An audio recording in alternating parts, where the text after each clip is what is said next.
거리두기 2주 연장 가닥. 오늘부터 3시에서 4시간 만에 판독. 코로나19 상황 짚어보겠습니다. 신규 확진이 감소세를 보이는 가운데 정부는 사회적 거리두기 조치를 2주 더 연장하는데 무게를 두고 있습니다. 오늘부터는 오미크론 변이를 신속하게 판별할 수 있는 신속 PCR 검사가 도입됩니다. 손석우 기자 나왔습니다. 현재로선 사회적 거리두기 조치를 연장할 가능성이 높죠. 정부가 사회적 거리두기를 최소 2주 연장하는 방안을 검토하고 있습니다. 어제 국회에서는 코로나19 비상대책본부 2차 당정협의가 열렸는데 이 자리에서도 현행 거리두기 연장 필요성에 당정 모두 공감한 것으로 전해졌습니다.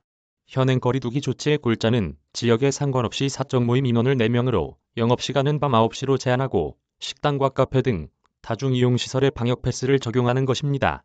거리두기 조치가 연장되더라도 일부 조치는 완화하는 미세 조정 가능성도 있죠. 영화관과 공연장 등 다중이용시설 3그룹에 해당하는 곳의 영업시간을 한두 시간 늘려주는 안이 검토되고 있습니다. 하지만 영업시간 밤 9시 등의 방역조치는 그대로 유지될 가능성이 높습니다. 다만 4명으로 제한된 인원은 다소 유동적인 것으로 알려졌습니다. 오늘부터 오미크론 변이를 신속하게 판독할 수 있는 검사가 도입된다고 하는데 얼마나 빨리 판독할 수 있는 거죠? 3시에서 4시간 안에 판별할 수 있습니다. 민관 협력으로 국내에서 개발된 유전체 증폭, 즉 PCR 시약인데요.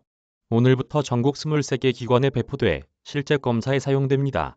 기존 방식으로는 3에서 5일이 걸렸으니까 획기적으로 판독 시간을 단축하게 되는 겁니다. 오미크론 변이 외에도 알파, 베타, 감마, 델타 등 총 5개 주요 변이를 한 번에 판별할 수 있는 세계 최초 PCR 검사입니다.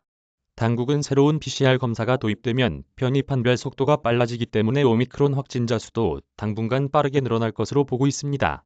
오늘 신규 확진과 위중증 환자는 얼마나 나왔습니까? 오늘 자정 기준 신규 확진자는 5,037명으로 이틀 연속 5,000명대를 유지했습니다. 일주 전과 비교하면 1,880명 줄어든 규모로 확진자 감소세가 이어지고 있는 것으로 보입니다.